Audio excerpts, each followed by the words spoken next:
भोले जी और माता पार्वती जी के कमल चरणों में गोड़ चुके गोड़ लागतानी हमार प्रणाम स्वीकार होके। माँ जगदम्बा भवानी के कमल चरणों में गोड़ चुके गोड़ लागतानी हमार प्रणाम स्वीकार होके। सब देवी देवता के कमल चरणों में गोड़ चुके गोड़ लागतानी हमार प्रणाम स्वीकार होके। नीलम दीदी और हरेंद्र भैया के कमल चरणों में गोड़ चुके गोड़ लागतानी हमार प्रणाम स्वीकार होके। सब गुरु भाई बहना के कमल चरणों में गोड़ चुके गोड़ लागतानी हमार प्रणाम स्वीकार होके। आशीर्वाद की चाहना बा। तो देखिए गुरु भाई बहना, हम बहुते सरल शब्द में कहानी के माध्यम से भोले जी और माता पार्वती जी के चर्चा सुनाव जाता नहीं। ये चर्चा के सभी कबो आधा अधूरा न सुनो। देखिए आधा चर्चा सुनने से परमपिता परमेश्वर और माता पार्वती जी के अपमान होला, और जब पूरा कथा सुनब सभी तो आप लोगों के ज्ञान भी मिली और कथा के रहस्य के बारे में पता चली। इस सास ननद देवर भौजाई जौन भी कथा में कहल जाला, एक तो समझौले के जरिया है। खिस्सा से आप लोगों के का सीख मिलल ये जरूर कमेंट करके बताई जा। तो चर्चा कबो आधा अधूरा न सुनी सभी। देखिए भोले जी के जहाँ भी चर्चा होला, गुरु बहना लोग 3 घंटा के समय निकाल के आ बैठ के बड़े प्रेम भाव से कथा सुनेली। आ कबो चर्चा में जाए के चाहिए तो बिना आरती और प्रसाद के ना आवे के चाहिए। जब मेन चीज़ आप लेबे ना करब तो आपके गैले के कोनो फलित ना होला। चर्चा में जब भी जाई तो आरती जरूर भगवान जी के लेही और प्रसाद लेकर आई, घर परिवार में प्रसाद खियाई तो सबका मन शुद्ध हो जाला, घर के सारा विपदा दूर हो जाला। तो प्रसाद के जरूर घर में सबके ले के सब परिवार में बाँट जुल के खाई और ओकर लाभ उठाई। तो देखी चर्चा तो बहुते सुंदर बा। एक राजा रानी एगो पोखरा खनौले बानी, अपने दुआरे पर मंदिर बनवले बानी। तो रानी जो है शिव भक्त रहेनी। तो रानी के साथ साथ देखी वहाँ के जो भी महल में बा जीव जंतु, तो जैसे समाज रहला वैसे समाज के लोग होला। एक संत जी 2 गो तोता पलले रहनी। तो एगो तोतवा जो है संत जी के पास रहना, तो वो संत जी सुबह उठी तो भगवान के नाम लेही, ओम नमः शिवाय के जाप करी, अशुद्ध विचार बोली, नहाई धोई, जैसे खान पान रहे सब चीज़ तोता सीख ले रहना। आ एक तो ही तोता के एक भाई रहना, उनके एगो मार काट वाला आदमी उठा ले गई ना, चोरी चिकारी करे वाला पैसा दे के कि तोता हम अपने पास ले चलब, आपके पास कितना अच्छा बोलत हो तो ऐसा हमारे पास रही है तो बोलिए। वो छोटे बच्चा के ले गए ना, घर में रात दिन जैसे उठा तैसे फलनवा के लूट ले, ढेकनवा के लूट ले, यहाँ चोरी करी वहाँ चिकारी करी, यह मन में चले। आ यह घर में सब माहौल बनल रहे, जैसे तोता सुने वैसे जैसे बढ़न भई वैसे मार काट धर पकड़ यह कुल सीख गए। उठ सुबह उठे तो यह कुल बात करे। आ संत जी के तोता सुबह कहे कि उठी संत जी राम राम कहीं, उठी संत जी राम राम कहीं, भोले जी के नाम ली। बहुत अच्छा भजन कीर्तन वो तोता सुनावे। तो जैसन हमार संगति रहला वैसन हमार विचार बनला। तो ये कथा से आप लोगों के बहुत अच्छा सीख मिली कि देखिए राजा रानी जौन रहला लोग बहुत अच्छा रहना, अपने दुआरे पर मंदिर बनवले रहलो, आ पोखरा खनौले रहल, ओहि में मछली पलले रहल। तो जब कथा पूरा सुनब तब आप लोगों के आनंद आई। आ कथा अगर हमारा आप लोगों के अच्छा लगी तो कमेंट में भोले जी और माता पार्वती जी के नाम जरूर सभी लिखम। काहे खातिर लिखले से, बोलले से, कहले से, सुनने से सब दुख के निवारण हो जाला। और जे हमारे चैनल पर नया हुई वो हमारे विधाता ज्ञान चैनल के सब्सक्राइब कर दी, ताकि जौन भी वीडियो हम डालीला आप लोग आराम से ओकर सुन के आनंद उठा सके सभी। तो देखी जौन राजा रानी रहल लोग शिव भक्त रहल लोग, भोले जी के गुरु बनौले रहे लोग। बड़ छोट के तनिको अभिमान नहीं रहे कि हम राजा हई, प्रजा के अपने परिवार के समान समझे लोग।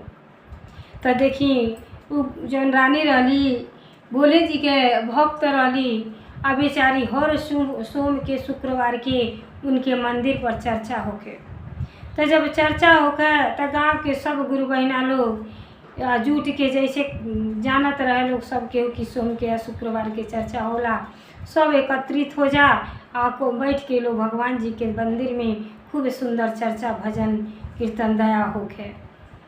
तब जब होखे हाय रे भोला हारा भोला भोला भोला हारा हारा हारा शिव हारा शिवा शिवा शिव हारा हारा हारा भोला हारा भोला भोला भोला हारा हारा हारा शिव हारा शिवा शिवा शिव हारा हारा। तो देखिए गुरु भाई ना, जब भोले जी के चर्चा शुरू हो जा तो वो पोखरा में रोहू मछली पालल रहली। तो बेचारी जैसे अंडा से बच्चा भैली छोटहन के, तब से उनके कान में हर भोला भोला भोला हर हर हर शिव शिव शिव हर हर। जब भगवान जी के चर्चा भजन शुरू हो जा तो वो बेचारी कितना हूँ गहरा पानी में रहें, वो बेचारी आके किनारे भजन भाव सुने उनके बहुते आनंद आवे। भोले जी के अपने दिल में बसा ले रहली जानवर होके। तो देखिए गुरु भाई बहना, आप लोग तो मनुष्य के जन्म पौले वाणी, तो मनुष्य के जन्म पाके भक्ति भाव तक करही के चाही और अपने जीवन के धन्य बनाई सवे। खिस्से कहानी के माध्यम से सुन के जागरूक होखी सवे। अब बेचारी किनारे आ के सुने, जब सियान भैली तो जनता बाणी सबके हर जाति में विवाह शादी हो जाला। तब उनका जब मछरा रहना, तब मछरा जब रहना, जब वो किनारे आके चली आवे तो बेचारा परेशान हो जा लगे, सारा तालाब में खोजे कि हमार मछली कहाँ गईली। अब मछली तो जैसे भगवान जी के चर्चा शुरू होके जैसे हर भोला के नाम सब ले, वैसे वो व्याकुल हो जा भगवान के भजन सुने खातिर। अब आके किनारे बेचारी बैठ के जब तक 3 घंटा तक चर्चा चले, वो किनारे अपने जान के भी प्रवाह न करके भगवान में लीन हो जा और भगवान जी के चर्चा बड़े मन से क्रम से बेचारी सुने। अब जब चर्चा सुने लगा तो वहाँ से उनके हटे के विचार ना करे, ये ना सोचा कि किनारे आयल बाणी ते केहू पकड़ ले जाई।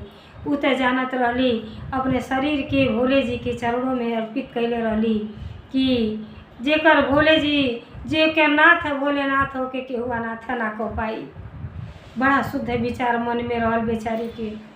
अब जब मछरा रहना वो व्याकुल हो जा अपने मछरी करती। जब अला खोजत खोजत त देखला कि किनारे बैठल बाटी, आ बैठ के कान पड़ले बाड़ी।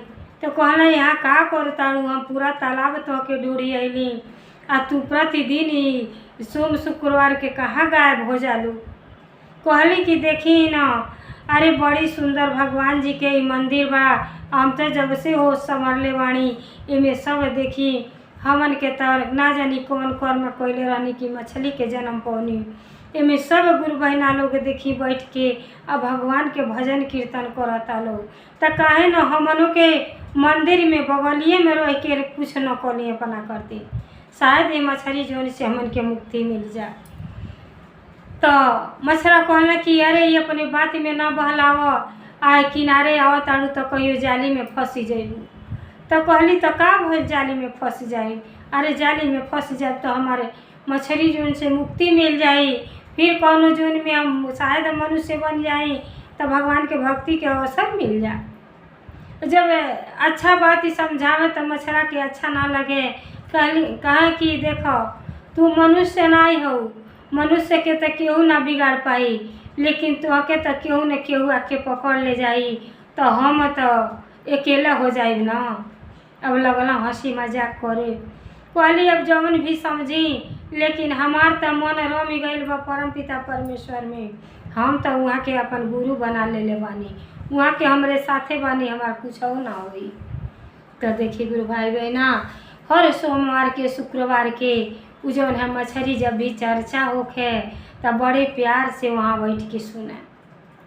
अब सुनता रहली कि एक दिन मछली मारे वाला मलाह जवन की जाली फेंकी देला वही समय आ जाली जब फेंकी देला तब मछली बेचारी वही जाली में पकड़ा गईली।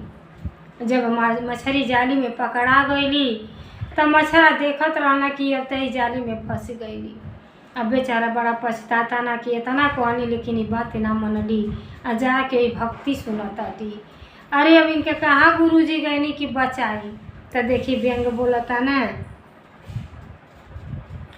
तू त जलिया में धरइलू आई हो मछरी, तू त जलिया में धरइलू आई हो मछरी, तू हर बुधिया हेरइली आई हो मछरी, तू हर बुधिया हेरइली आई हो मछरी, हमर बतिया न मानलू आई हो मछरी, हमर बतियो न मानलू आई हो मछरी, तू त जलिया में धरइलू आई हो मछरी, तू त जलिया में धरइलू आई हो मछरी, तू हर बुधिया हेरइली आई हो मछरी, हमर बतियो न मानलू आई हो मछरी, शिव गुरु कहाँ गइल आई हो मछरी, शिव गुरु बन मोर सहाइया आई हो मछरा, शिव गुरु मोर सहाइया आई हो मछरा, मति कर तू गुमानवा आई हो मछरा, शिव गुरु बानी मोरे साथवा आई हो मछरा, शिव गुरु बानी साथवा आई हो मछरा। तब देखी गुरु भाई बहना और जाली में धरा गईली तब मछरा कहता ना कि बाती ना मनलू, तब जाली में तो धरा गईलू तो आर भोले जी कहाँ बाना। तब देखी उनके विश्वास बा गुरु भाई बहना, जे करे अपने पिता और माता पर भरोसा रही वो अपने पर चिंता बिल्कुल ना करेला, चाहे निक हो या बाउर हो, वो तो अपने से अच्छा करत रहली तो अपने परम पिता परमेश्वर पर भरोसा रह। कहली कि रौरा इतने में घबरा गईनी तो रौरा चिंता न करी, हमारे शिव गुरु हमारे साथे बानी। तो अब जाली में से निकाल के जवन है मलाह खाँची में रखी लेहला। तो देखी फिर मछरा का कहता ना, तू त खचिया में धरइलू आई हो मछरी, तू त खचिया में धरइलू आई हो मछरी, तू हर बुधिया हेरइली आई हो मछरी, तू हर बुधिया हेरइली आई हो मछरी, हमर बतिया न मानलू आई हो मछरी, हमर बतियो न मानलू आई हो मछरी, तोहर शिव कहाँ गइली आई हो मछरी। तो देखी जब इतना बात सुनली तो कहतड़ी जी सुनी, हमारे शिव जी तो हमरे साथे बानी, भोले जी माता पार्वती जी हमरे साथे बानी, हमके तनिको डर भय ना बा, आप चिंता ना करी। शिव गुरु होइबा मोर सहाइया आई हो मछरा, शिव गुरु होइबा मोर सहाइया आई हो मछरा, मति कर तू गुमानवा आई हो मछरा, मति कर तू गुमानवा आई हो मछरा, शिव गुरु बानी साथवा आई हो मछरा, शिव गुरु बानी साथवा आई हो मछरा। तो देखी अब खाँची में धरा गईली तो फिर चिंता में पड़ गई कि अब तो जाली में से अब बेचारी हमार धर्म पत्नी खाँची में धरा गईली और हम तो मनुष्य रहती तो बेचारी के छोड़ा के ले अती, अब तो हमार कौनो बस नहीं के चलत, आ कोहल ना मनलू तब खाँची में धरा गई बाड़ू तो अब का करबू। अब खाँची में से जब बाजारे में चली गईली, अब बाजारे में से अब तराजू पर अब तौलाए जाता रही, तब मछरा वहीं और छपटिया था न कि देखो न ये धनिया तू को हल्का मनले रहतू ताज हमन के जोड़ी सलामत रहते तालाब में रहती। अरे अब जब तालाब में रहे के रहल का करे के शिव के भक्ति कैलू, अरे तालाब में जौन हमन के काम है वही के करे के चाही, कहली आप विश्वास रखी, हमार शिव गुरु हमारे साथे बानी, हमारे साथे कुछ ना होई, आ जौन भी होई वो अच्छा होई, हमारे पर तनिको चिंता ना करी। तो देखी फिर का कहता है, तू तो तराजू पर धराइलू आइयो मछरी, तू तो तराजू पर धराइलू आइयो मछरी, तू हर बुधिया काहे राइली आइयो मछरी, तू हर बुधिया काहे राइली आइयो मछरी, हमर बतियो न मनलू आइयो मछरी, हमर बतियो न मनलू आइयो मछरी, शिव गुरु बन मोर सहाइया आइहो मछरा, शिव गुरु बन सहाइया आइहो मछरा, मती कर तू ही चिंता आइहो मछरा, मती कर तू गुमानवा आइहो मछरा, शिव गुरु बानी मोरे साथवा आइहो मछरा। तो देखी गुरु भाई बहना, जब हम परम पिता परमेश्वर पर ध्यान लगौले रहनी, अपने के अर्पित कर देनी, हम केहू के मदद करेनी तो हमार मदद तो भोले जी करेनी, अपने बारे में तो सोचा ही के नहीं है। अब बेचारी उ अपने के भगवान को छोड़ देले रही कि अब जवन करवे तो हम परम पिता परमेश्वर करवे, जवन ने होखे के रही तो उन्हें होई। अपने पति से कह तारे की चिंता ना करी। आज भी जल में रहनी तबो परम पिता परमेश्वर के सहारे रहनी, आ बाहर भी आयल बानी तो उहे के सहारे बानी। जौन कर्म पिताजी वह तो ये जन्म देवे वाला हैं, आ कर्म दाता भी वह हैं, तो उहे के जौन करे कोई वो हमारे साथे करब। आप चिंता ना करी, गुमान ना करी। तो बेचारी के चर्चा सुनने से ज्ञान हो गई रह, तनिको भय ना रहल कि बाजारे में जाए हमके सब काट डारी, हमारे हत्या हो जाए। और ना सोचत रही कि हमारे शिव गुरु के ध्यान धोले बानी तो हमार उद्धार हो जाए, फिर हमार मनुष्य के जन्म मिली तो हमहू चर्चा भजन करब। इतना भक्ति में लीन हो गईली, उनके कोनो संदेह ना रहे और न डर शंका रहे। अब वही सोचते विचारत बाड़ी कि हे पिताजी, हमार मछरा व्याकुल बाना, अगर जीवन बा तो कैसे मिलन होई, ये सब आपके हाथे में बा, आप जौन चाहे तो उन्हें होई। हे गुरुजी, और तो हम रौरिये सहारे बानी, तो हम आपके गुरु बनौले बानी, आपके हम शिष्या हई, तो हम शिष्या पर मदद करी। तब देखी मंदिर में माता पार्वती जी और भोले जी देखा तानी कि मछरी के तनिको चेहरा पर तनिको उदासी ना बा, आ भगवान के नाम जपताड़ी, हर भोला हर भोला, भोला भोला हर हर, हर शिव हर शिव हर शिव हर हर। उ जवानी पर यह चलता उनके। कहले कि हमके कुछ चिंता कैले के कारण नहीं बा, जेकरे साथे माई बाप के छाया बा तो का साथ चिंता करी। तो कहले कि अब भोले जी आप जौन चाहे तो उन्हें होई। तो देखी माता जी कहनी कि इतना ही हमार प्रिय भक्त बाड़ी कि जानवर हो के मछली के जात हो के आई इतना अच्छा सच्चे दिल से हमन के भक्ति कैले बाड़ी, तो कुछ और चमत्कार दिखाई न तो भरोसा उठ जाई। तो देखी अब बेचारी तराजू पतौला गई लली, एवं काटा जैसे उठौला माला तौली, इतना तेज आंधी तूफान आयल गुरु भाई बहना, सब भोले जी के दया कृपा कि इतना तेज आयल तूफान कि बेचारी फिर अपने जगह पर पहुँच गईली, अपने तालाब में चल गईली। तो ये तो भोले जी के चमत्कार है, भोले जी के दया है कि जौने कि आप लोग मनुष्य हो के ना समझ पावता नहीं। अब बेचारी जब बाजारे में से और तालाब में पहुँच गईली तो मछरा आश्चर्य में पड़ गई न कि हो न हो सही सब भोले जी के दया है। उन्हों के ज्ञान हो गई कि हमार पत्नी धर्म पत्नी तो भोले जी के शिष्या बाटी।